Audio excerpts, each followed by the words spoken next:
welcome everyone to this special interview edition of 7 Minute Takes. And we're fortunate to be sitting down with a director of a very intriguing project that's coming to us from a dark sky. Convergence is, by the time this interview goes up, it will have been out since February 5th. We have done our feature on it, and I hope you've had a chance to check out the sound and hopefully have gone and seen the movie by the time you listen to this. But we're sitting down today with director of the film Convergence, Drew Hall.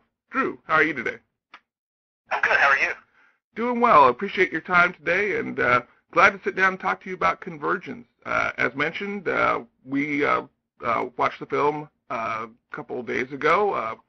Our review has gone up as of Friday morning, and as listeners to this podcast will know, we were really digging what you did. I am really curious to find out where the genesis of this idea came from, how you kind of put the film together visually, and I also have to ask where the principal location was done for the shooting, if I can follow up about that in just a minute.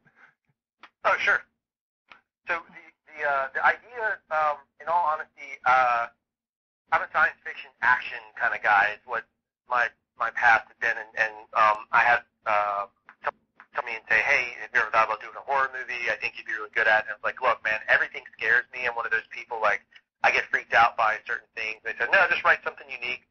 And so one day, true story, one day I wear sunglasses constantly because, I'm careful of my eyes or whatever, but I was leaving the house, I forgot my glasses, and you've seen the movie. Like, that scene is not my garage, but it's the same idea. Like, I forgot my glasses, I ran in, my wife, that's my daughter in the film, the little baby's actually my baby. Oh, wow. And I ran in, and my wife was holding our newborn at the time, and she's holding the newborn, and I was like, oh, thanks. We had a brief conversation, and because we had argued earlier, and I got in the car and I drove away. I was like, oh, man, what would things happen if, since this is already aired and I can say it, people have seen it, what would happen if, something drastic were to happen to me? I wonder what life would be like. And it just sent my brain spiraling out of control down this path of literally forgetting my glasses led to what you saw on screen for Convergence. I mean, that was the inspiration, as dumb as it sounds, as simple as it sounds, I should say. That was the inspiration behind the picture.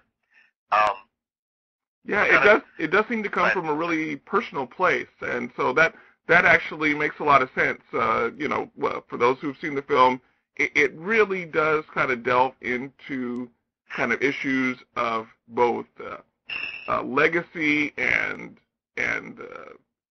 heritage, but also faith. It did seem to come from kind of an internal place, so that makes a lot of sense.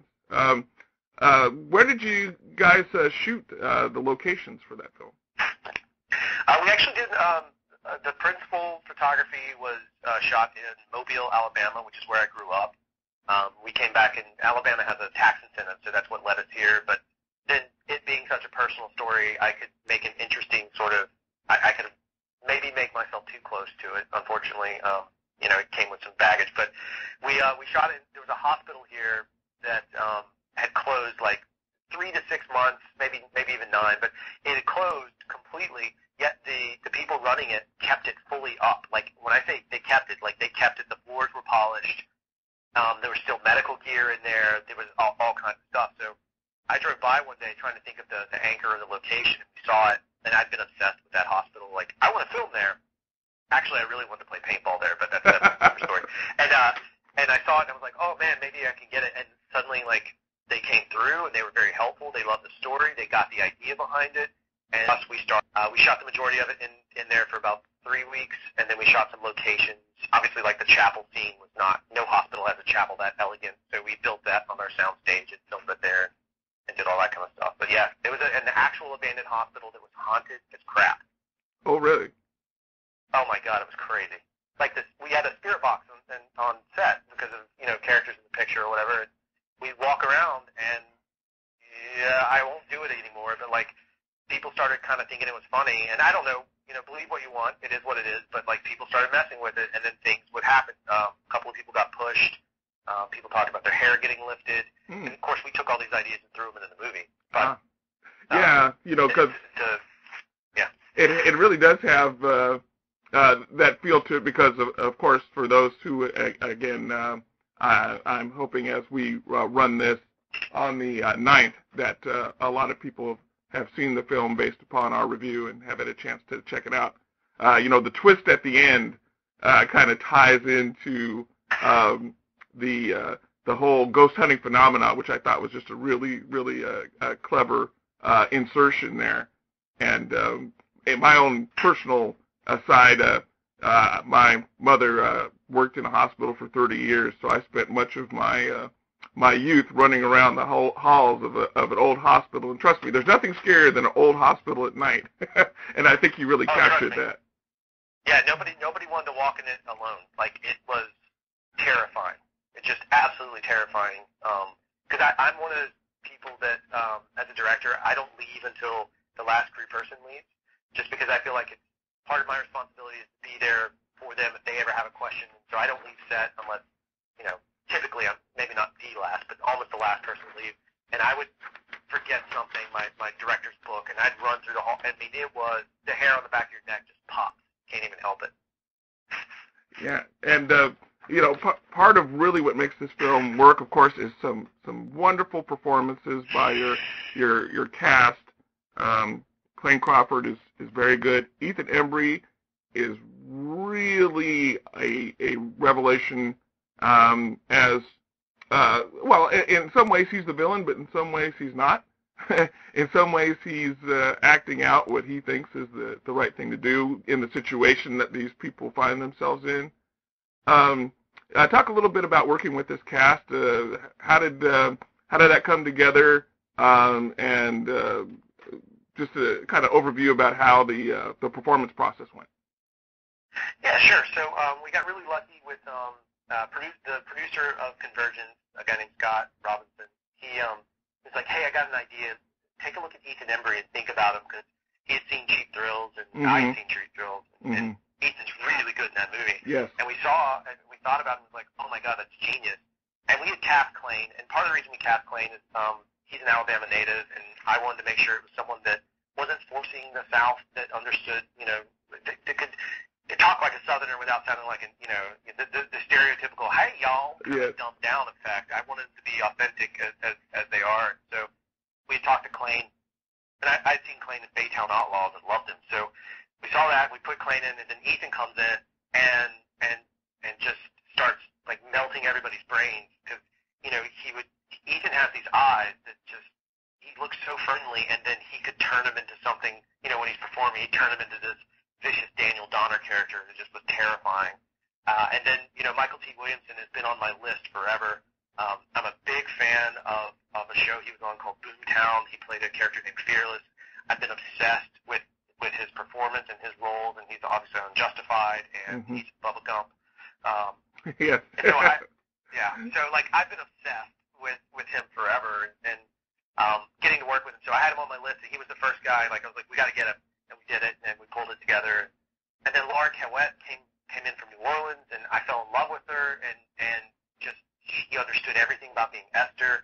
Chelsea Bruland, I've worked with Chelsea before. She's a stupidly good actress, but on top of it, she'll do stunts. She's just awesome. And so then Chelsea comes in, and we start playing around with her being the nurse, and she got it. Like, she got it and loved it and embraced the role and ran with it. And then we had Mike Kimmel, who Mike's just a funny guy. He's just a clever guy. And the cast just went from there. I mean, it was everybody. It took a little time for me to get them to wrap their heads around the idea, because it is a fairly complex movie, and it was kind of tricky for the actors, because they had to. We shoot out of order, right? So they had to lose information, and they had to remember that they had to, as a human being, forget that they knew that this character was going to do this, because I needed them to interact in a different way. And it was crazy. It was chaos. But after the first week, everybody, I was blessed. They believed in me. They trusted me, and hopefully, I guess I earned their trust. But then we were able to really push the boundary of how we tell the story. Well, yeah, I think you really succeed in delivering a piece that's both suspenseful and action-packed, but also as we mentioned a little before, a really interesting philosophical take, one that kind of deals about life and death and faith and what one truly believes, and it really is, independent filmmaking at a high level. Again, I'm urging everyone, if you haven't had a chance to check out Convergence, either based upon our review, go do so now. We haven't spoiled it that much, so there's still a lot of things that await for you if you go and pick it up. Just in kind of in summation, where can people check out the film, and what's coming next for you in terms of projects? Cool. So yeah, the movie's available on Amazon. Obviously for I believe digital as well, but there's also the Blu-ray. There's also it's on iTunes, which is a great place to get it. The Blu-ray does have 17 minutes of deleted scenes because I changed script elements in post a little bit. But there's a lot of cool features in that. You can also go to convergencemovie.com and kind of track the progress. We'll have some updates. We have like replicas of Ben's T-shirt that has a little riff on Klaatu Verada Nikto, because I'm a huge Army of Darkness and The Day That Are Stood Still fan. So we have those shirts for sale. If anybody wants one, they're pretty cheap. We try to do them to help promote the movie. And then coming up for me, I have another supernatural film based on an urban legend called Black Eyed Kids, which is a terribly creepy story. And that one will be pretty fun. Scott Robinson and I have teamed up again on that picture. And then we also have a steampunk-inspired science fiction, really big epic movie that there's a proof of concept film out that you can catch at etherprologue.com. And it's a bunch of Oscar guys came along and helped us create this really insane world that's, this steampunk Star Wars, or they call it Mad Max and Firefly is what they say. So big, crazy world, yeah. Well, we're looking forward to it. Again, I really like the film. I really urge everyone to go out and check it out. Check out Amazon for the film itself, and I'm intrigued to hear about the Blu-ray extras because again, I think there was a lot of depth and breadth to this movie. You won't be disappointed. And Drew, we appreciate your time today here on 7 Minute Takes, and we hope that we have an opportunity to talk to you down the line. Anytime, man. I truly appreciate it, and it's totally humbling to be included on your roster, so I'm grateful. No problem. We are looking forward to great things to come. That movie sounds right in our wheelhouse. Black Eyed Kids. We look forward to hearing about it down the road. I want to thank Drew Hall again for coming into our zone here. Appreciate you guys checking out the 7 Minute Takes edition this week. Keep an eye out for Convergence, and keep an eye out for us. We'll catch you again on the flip side. This is your host, Jason Stewart, saying thank you again.